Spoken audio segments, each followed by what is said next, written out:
Welcome to the Ally Network. I'm your host, Nicole Smith. And what we're doing here today is we have a Facebook page as well as a weekly podcast where we allow our guests to submit questions. We get feedback on those questions, and then we have a discussion about that here on our podcast. And today our question comes from Jessica from Iowa City. And her question is, as a white mom raising a biracial daughter, what can I do to better prepare her for racist encounters? Some of the responses we got were positive. We had some negative ones, as of course, that's human nature. But some of the ones that I want to highlight is one from Donovan. He says, teach her the reality that some people are mean, racism is an ignorant view, and that she is responsible for her actions. In reactions, we are all people. Treat everyone like a person. That's it. Don't teach her to think she is anything more or less. Skin color is irrelevant when it comes to human value. The one thing I love most about his response was that making sure you teach your child to be responsible for how they receive things, how they react to them, and that is their responsibility. Not so much of what other people say, think, or do, because we can't control that, but you have to be in control of yourself, how you think about something. What is your reaction? I always used to tell people when I was younger, it's not what people call me, it's what I respond to.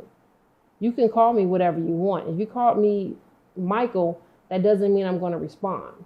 The only time it has any control over me is when I embrace that and I respond to it.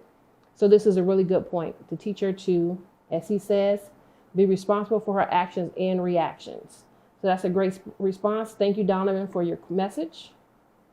Our next quote comes from Jenny. It says, don't tell her she's hated from birth, because that isn't true. Teach her there are bad people that come in every shade, but also very good people in every walk of life and shade too. This is a good point because no matter what color you are, you could be African, African American, Indian, you could be from Europe, Iceland, Ireland, or South America. It doesn't matter. Everywhere you go, you're going to find people who are good and people who you consider to be bad or just don't share the same beliefs that you do. So understanding that it's not a race issue when somebody is good or bad is a really good way to look at it. Because just saying, for example, I'm a person of color. If I taught my child that every person who was not of color was a bad person and they were biracial, they look at themselves as if half of me is bad. So what does that make me? Am I good or am I bad? So just understanding that this attitude can come from any direction, and to not take it in and see that and view it as a part of who you are because of your skin tone or a part of your heritage. So that's a really great point. Our next comment comes from someone named Butch. And Butch gave us a long, in-depth response about this situation. He says, there are so many things. Plato's allegory of the cave, showing us that there are those who are deceived by a key phrase here, their false impressions of what is true and real when we know better ourselves. So many of our teachings of Jesus address this. Teaching her to separate herself from and not be defined by the ignorance of others. I'm going to reiterate that. Teaching her to separate herself from and not to be defined by the ignorance of others. We are beautiful, we are precious, we are superb. Teach her never to allow anyone to skew the reality of that for her because of their own short-sightedness. In the end, many of us learn empathy and understanding and love for those around us from the sometimes horrible things that happen. Help her to understand that so she can create pearls from the bits of jagged sand and stone that others may cast into her heart and mind. It says that being biracial is amazing and brilliant gift. And he goes forth from that to let it be known that as a biracial person, it's a gift, and she has a heritage that spans really continents. So just allow her to make sure that she knows both parts of her heritage, that she can embrace it and embrace the diversity that is her.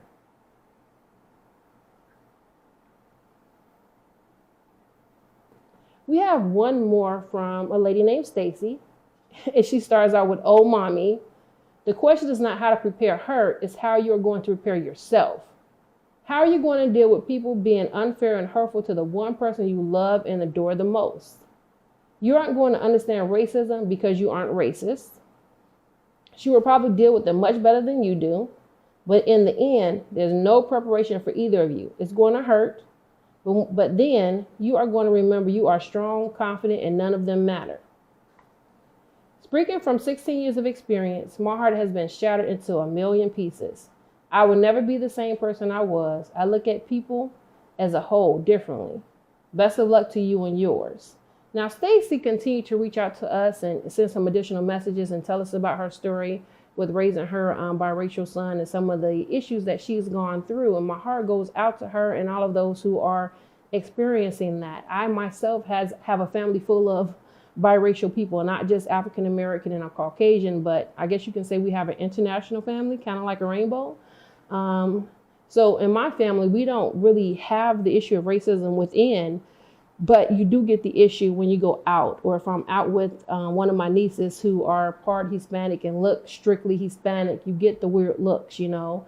I myself have experienced racism. I'm multiracial. I am of African, Caucasian, and Native American descent. So depending on how my hair is, you never know what's coming out that day, right?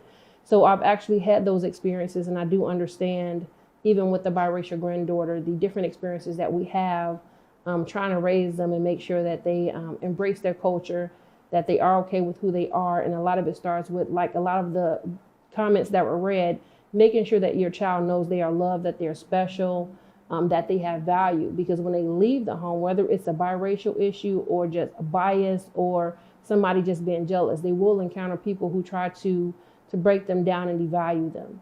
What we are going to do today is we will have a conversation with Miss Stacy. So we're going to get her on the line and have a pretty good conversation with her so she could give us more about her experiences and what she's learned from that. All right. So hi, Hail in the Nation fans. We are here with Miss Stacy. She was one of the people who commented on our post with the question for this week about how to raise biracial daughter. Like, how do you get your child prepared for dealing with the issues of racism that they will face? So she had a really great response to the post. So we have her on today to answer some questions and give us a little bit more about her experience in raising a biracial son. So I have a couple of questions that I want to ask just to get started and out of my own curiosity. And I think the biggest question I have is, what have you found to be the most challenging issue with raising a biracial child? Well, thank you for having me. There's been many, many challenges, many more than I could have dreamed would have come about. But I think the hardest one for me has been explaining what racism is to my child. When he was very little, I could keep him away from the television and the media, and I kind of had him sheltered from it. But as he grew, he would hear things at school, he would see things on TV. Facebook is a nightmare, especially what they portray for young Black males. He's seeing a lot of negativity. So to try to explain to him what racism is, why people would be racist towards him, has been very difficult for me. So have you found any ways that were semi-effective for you to explain that to him? I've told my son that they may not have had any experiences with people that are different than themselves. It's kind of a closed mind. They're not educated. The lack of exposure for him, especially the peers he has haven't had much more than him as far as exposure. So yeah, I try to tell him that it's ignorance in the true form of the word ignorance, though, in that they're not educated on the subject. I don't have the words for him most of the time, but I do the best I can. Yeah, I will agree that ignorance is a major factor. Not saying that anybody's stupid, but there's like that lack of exposure. So if you don't know about that person, you don't know about their culture, some of the things that they do may be weird. So I have a friend who lives in Africa, and in their culture, it's weird. Like, they say if a woman says she loves you first, your relationship is doomed, right? But in America, the men are not programmed to say that. They usually wait for the woman to say it or to display it or prove it, right? So it's Right. completely opposite from what we do here. So, and I never understood that, because I know women who date guys from that country, or they meet them like, oh, they're so aggressive, they're coming on really strong. But now that I understand, in their culture, the man is supposed to say it first. If they really like you, they'll say it, so that way their relationship with you isn't doomed. Now I have a completely different perspective on that behavior. I'm like, what's wrong with you? You thirsty? You know, that's what we would usually say about people that come on really strong. But now understanding the difference in culture, it's much more acceptable, and you understand it better. So I always say, when you have ignorance or lack of knowledge about somebody, we misconceive, you know, the behaviors or their cultural norms. That's right. Even like I learned, Chinese, in some cultures, they bind the daughter's feet, because that makes them more, it makes them more marketable as a wife, right? So we don't understand it, and we look at it as torture, but for them, it's making their daughter more marketable. So it's actually a good thing for them to do in their culture. So if we have a better way to explain that lack of knowledge about who you are and what you are, and that's when people respond to you differently. People fear what they don't know. That's true. That's true. Okay. So thinking about that and what we know or don't know, what reality that you encounter that you never really imagined would happen? Like, what reality with having a biracial child? So that one, the reality that I never thought I would have to deal with or encounter was racism from my close friends or my family members. People that I thought I knew, that I thought loved and respected me unconditionally, no matter what. When most of it was covert, but when it's over, it's just in your face, you know, I can't believe you said that, or I can't believe you're okay with that. Coming from your friends and family and people that you don't expect it to come from, that's probably been the biggest challenge for us. Mm-hmm. Even people that have worked with him. When I get on social media, I get horrified at some of the comments I see and some of the posts that they put on, and I think, how can you do that? How can you feel okay doing that? I think social media is some like a year-round Halloween fest. People put on a mask and they say and do things they wouldn't normally say because they feel like there's no repercussions for it, right? They would say things to me on social media that they would never say in my face. That's you know, true. because it's kind of like cloak and dagger. You can hide behind the Facebook post, you know. And some people do things on social media, I think, just because they're bored, and shock factor, to see what your response is going to be. I've learned that there are people that you're going to see like that in your day-to-day life that will say and do things just for shock factor, or to see what your response is going to be, or to even get a response out of you. So yeah, I try to temper, you know, my social media. When I see people that are negative, I just immediately, I'm like, you know what, there's this little button that says block. That's what my child said. He goes, how can you be bullied online? Just don't read it. Turn it off. You know, I can read and I can block, just like my cell phone. Telemarketers, block. Right. So I think that's my favorite B word, blocked. So what do you wish you had known when you were becoming a parent to a biracial child? Like, what do you know now that you wish you knew then? I don't know. I can't say that there's a specific thing that I wish I had known. I wish I had been more aware of what I was getting into and the challenges that my child would have to face. Because I went into this completely naive when I had my child. I was not aware that there would be any racism. I grew up in a community that everyone looked like me. So I didn't know that where my son looked different, he would actually run into things with racism. Yeah, that is something, like, you just don't know until you actually have that experience or enter that situation. And some people who you thought, you know, share the same beliefs as you do, when you enter a certain situation, you see another side come out of them. I have this philosophy, and I know other people probably have the same one: we are what we eat, you know, and it's not just food. So depending on what things they have been exposed to, music, TV, just people in general, that's going to really impact their perception on life. So I usually try to, when I meet people, that's nice, but I want to see who's in your inner circle. What people do you keep? You know, so that's just something else I look at in terms of like dealing with people, and I try to understand what was your upbringing, because if you were never taught anything different, you know, they talk about a lot of people like, how is racism continuing to persist this day and age? Well, it's a culture, Yeah. you know, and it's shared.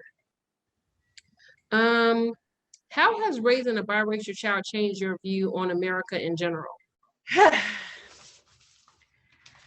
Well, it has definitely changed my view on America in general. And don't get me wrong, I love my country. I do love America. But I think that America as a whole needs to do better. I definitely believe there is white privilege. I have benefited from it myself. I wasn't aware of all of this, you know, until I had my son. But America as a whole needs to do better for everybody in it. Mhm. There's an inequality, and I just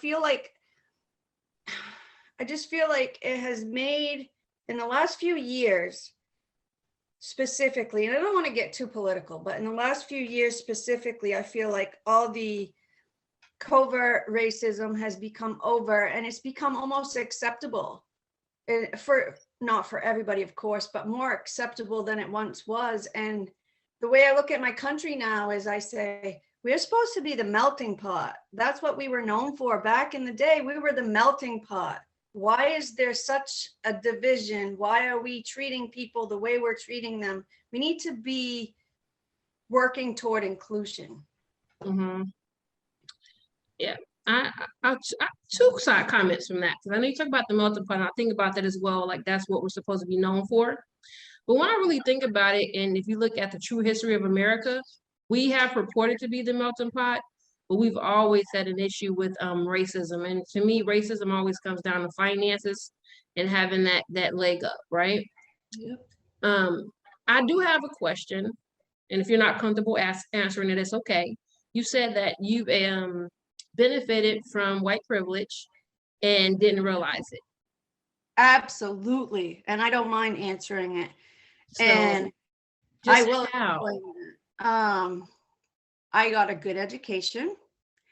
I lived in an area, like I told you, that was, I think at that point it was an all white neighborhood here. And I went and I got a good education in high school. And then I went on to 3 major colleges and universities. 3. Okay. Yeah, I went on to 3. And I feel like opportunities were given to me that aren't even given to my son. And I feel like, honestly, if I was to be honest speaking here right now, I didn't even try as hard as he did or does. I feel like the opportunities were just given to me because it was me. Do you know? I feel like I benefited throughout, or my voice was also heard more often when I would say something on the subject of racism. They listen to me when they may not listen to somebody else. Okay. So what do you think that creates that situation where people don't realize they have that privilege? Is there a condition, an environment? Is it just that people aren't paying attention, or we just enjoy our bubbles and keep moving? I'm not sure. I never realized I had it until I saw someone that didn't have it. So it just seems normal. It was just my normal, and I never questioned that it would be any different for any other person, especially based on their race. I thought, hey, if you work hard, this was me when I was young. If you work hard, it doesn't matter what you look like. You will all be able to do this, or anything you wish. But that is not necessarily true. Opportunities have to be given or earned, but at the same time, I don't think there's an equality as far as I've seen it. I've seen this firsthand with opportunities. Okay. So just in general, when it comes to raising your biracial child, if there was like one thing that you could change that you think will be very impactful, what would that be? Well, it would probably be something that I have no control over and truly can't change, but it would probably be something like a respect for diversity coming from everybody. I really would love Okay. to see, like, as we touched upon with the country, I would love to see diversity be a positive thing that everyone embraces rather than it be something that we have to fight for. Fight Mhm. for fight for equality and fight for diversity being a good thing. Okay. I would like to see it Okay. be a good thing for everybody. So, and speaking on that, I'm not the type of person, I always like to say, okay, do we have a solution for this, right? So Right? if you were to see that, how do you think we could start to move in that direction? Like if there was one thing that we could do tomorrow to start moving in that direction, would it be adding it, diversity to schools or? That's a big one. And I don't mind going into this part of it. I've actually I spoke to the Maine Department of Education and asked them what they were planning to do. And they're implementing a goal for all schools in our state to respect diversity, work on equity, not just equality, but equity, as Okay. well as inclusion. All right. I don't know what steps they plan to take with those. Okay. That's the real question. I think the curriculum could be changed. Okay.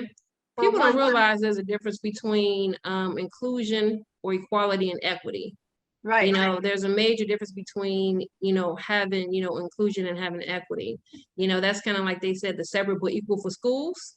right. Everybody had schools, but they weren't equal and they didn't have the same level of equity when it That's comes to how they funded the schools, how the teachers were trained, and the resources that they have available. So that is a major difference. So that is a good point. Um, can you just give us a little bit more information about, is this something you want to share about your struggles or your specific situation with your son, any experiences that you've had that you'd like to share? Let me think for a second. Um, I get the feeling there's been so many, it's like, which one can I tell? it is. There's so many, and it's like, which ones are the most helpful?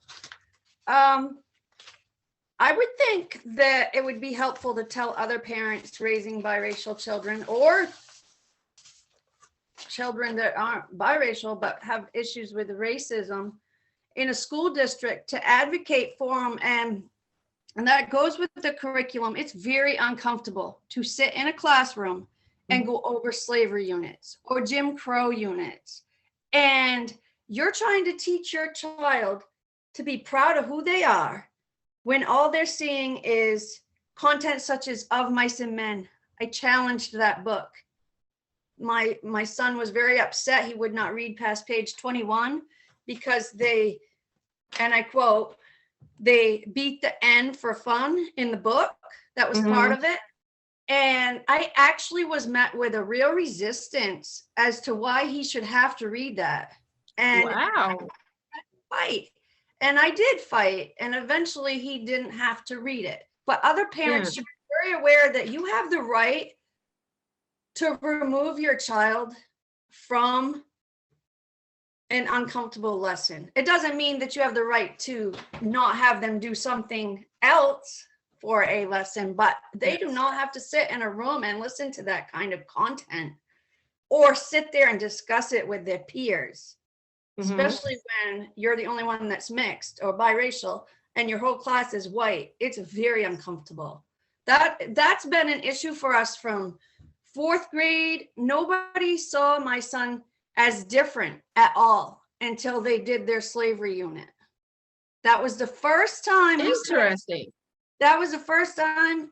Everybody loved him. I'm not saying that they maybe thought it and I wasn't aware of it, but it didn't become overt, and we actually have to deal with it until he had his first, I think it was 4th or 5th, don't quote me, but after that first unit on slavery, they started to see him as different.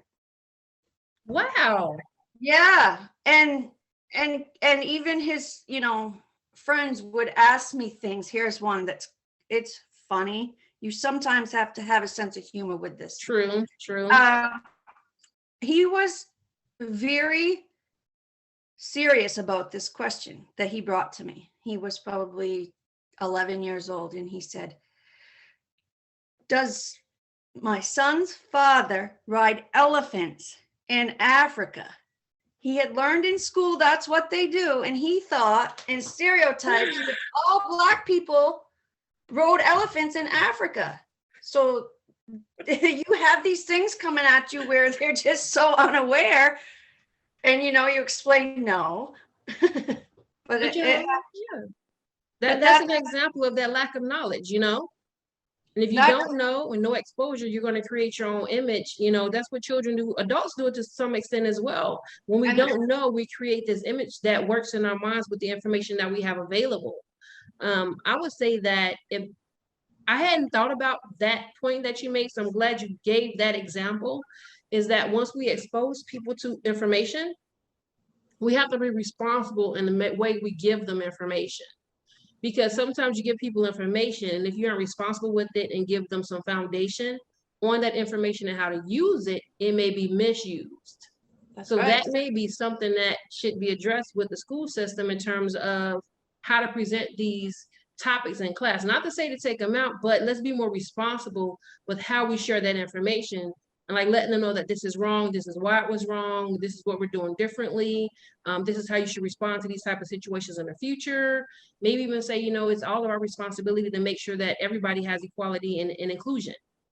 Yeah. And maybe follow up with something like that, because I hadn't thought about how a school lesson could change someone's view of me. Just by giving some history. So that was educational for me right now. And imagine if imagine if the school lesson is your only input and knowledge about somebody that looks different, which is what we run into, which may not be somebody else's experience. But here, a lot of them had no knowledge, had never thought about it because they had never had any exposure to anyone that looked different or that had dark skin. And so what they learned in school was misused, and the questions that came from it, or the way they thought that it was a division and one was more superior, it was almost taught a white supremacy in school. I'm not blaming the teachers. I'm just saying that in school, that's the curriculum. That's the curriculum. That, okay, these guys are in slave positions and these guys are owning them. Well, what does that do to somebody that doesn't have a friend or strong influence to say, well, that's history? That is a really good point. It's been maybe tough. Our next question on the topic of the week. It's been tough. Yes. I can imagine, I've experienced my own personal situations of having to deal with racism. And I guess it was around about middle school. Yes. When I've had that, and I didn't think that those things still happened at that point in time, for me to literally be spit at, called the N-word, and bullied until I put my foot down. That's the first time that we experienced it. The N-word was the summer before 6th grade. And for mine was in 6th grade, yeah.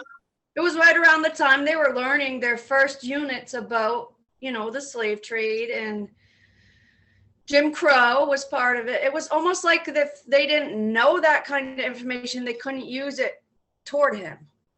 Exactly. Okay, information is power again. Yeah. So information is power. Understanding that information is power. You're a little further along in the game than some of the people that may be viewing this in terms of raising biracial children, or those who are in a interracial relationship. What advice would you give them, or what things would you have them think about before they decide to have a biracial child? Because I believe that if we know in advance, we can prepare ourselves to deal with these situations better than if we're just thrust into those situations. Right. And it's a very serious. I'm sorry, I caught that. So yeah, this is deep. Okay, we'll get to the good stuff now. This is a deep one. This is so deep, and it is such an important. It's such an important topic that really has to be taken seriously in a biracial relationship. They need others need to have the conversations. They need to be aware of what they could run into and understand that you're making a choice for your child to be put into situations that may be uncomfortable. And how are you going to deal with them? And how are you going to teach your child to be strong, confident, and resilient to these situations? Is it something that you really want to do? And if you do, you need to be ready for everything that comes, and you're going to have to be an advocate. So, all right, so let me summarize. Prepare yourself for the challenges your child will face, basically because some things you cannot protect your child from. So you are making a decision for your child on the type of life that they're going to lead and these additional challenges that they'll have. And just prepare yourself to advocate for your child because you will have to. Absolutely. And you're going to need a support system. And I would suggest trying to build a support system that's very diverse, because you're going to run into things that you wouldn't expect to be an issue. Something as simple as hair care. Mm-hmm. Caring for ethnic hair is very different than caring for Caucasian hair. Mm-hmm. So it's good to have somebody that you can ask questions to about those kinds of things. That does make a major difference to have that additional support. Yes, it's Just important. even with just having a traditional child, it is really good to have a support system that can actually help you to be a better parent, give your child that reassurance, and help you to advocate for your child. So I definitely agree with having a support system, because I know for me, I'm a single parent at this point in life, or have been for over a decade, and the support network was exceptional. It helped me to achieve certain things. It gives you that respite, and gives you sometimes that extra strength that you need to get through the struggles that you will encounter. That's right. So is there any other information that you'd like to share before we close? Like your final words? My final words. Well, my final words. I would say that racism is a huge problem, and biracial children are no exception to that. And I would say that it is very much a white problem, and that the conversations need to continue. And the white people, including myself, need to get on board with trying to change things and make it better for everybody. All right. I'm going to add an extra note to this because we haven't really touched on it, but it's really important to me that you let people walk in their truth, which means if I am African and Caucasian, allow me to be both. Don't force your child to choose, because that makes them deny part of themselves, and it may be a question, even though it is not one that they can verbalize. Why do I have to choose one over the other? Is one better than the other? Is half of me good and half of me bad? Right. So it's a really good thing to make sure you let your child know both sides of their heritage, let them embrace everything about who they are, love every aspect of them. I have a biracial grandchild, and I love everything about my grandchild, her chocolate and her vanilla. It made her expect exactly who she is. She has this huge personality. She's very strong, started walking at 8 months, holding her bottle at 2, 3 months old. And I'm like, look, this is just exceptional. We did a good little mix right here. It's wonderful, So allow them to embrace everything about themselves. And if they can do that at home, that helps them to build that foundation for who they are when they leave your home, and they'll have that strength and that sense of self, that value of self, that confidence they need to face everything they're going to face when they leave your home. Whether your child is biracial or not, make sure they get that support, that love, and that confidence from home, so that when they leave, your job as a parent is a lot easier, because you don't have to fight for them as much, because they'll learn to advocate for themselves as well as for you at some point. Okay. Right. So for me, I want to close with this note, because there was a good deal of chatter on our Facebook page in response to this question. And a lot of it had to deal with racial supremacy, racial genocide. Those were the negative comments. However, I want to say there's absolutely nothing wrong with having pride in your heritage, okay? It's beautiful. I don't care if you're Jamaican, African, Norwegian, Scandinavian, Australian, okay? It's good to be proud with your heritage. It's great. It's diversity. We participate in things such as St. Patrick's Day. They have Cinco de Mayo. We have the Puerto Rican Day Parade. We all participate in those things and we enjoy that diversity. And that's really how it's supposed to be. The problem with having pride in your heritage is when we come to a sense of supremacy, where we choose to suppress, hurt, or harm another because of their ethnicity, heritage, or the color of their skin. So that's the problem. And also, it's okay to be enraged about an issue, but even though you're enraged, we can still lead with love. You know, you don't have to resort to hatred or revenge or war. We have a such thing called compassionate rebuke and correction to provide some education, so that way, if you're really enraged about a situation and you want it to change, lead with love, educate, and be proactive. So again, I want to thank you, Ms. Stacy, for coming in with us today to have a conversation. You know, as a mother who's 16 years in the game of raising a biracial child, and we want to thank you for being that strong mother who advocates for your child, shows that love, and tries to give him every opportunity possible. So thank you again, and hopefully we will stay in touch and we'll revisit again. All right. Thank you. Thank you. You have a good one. You too.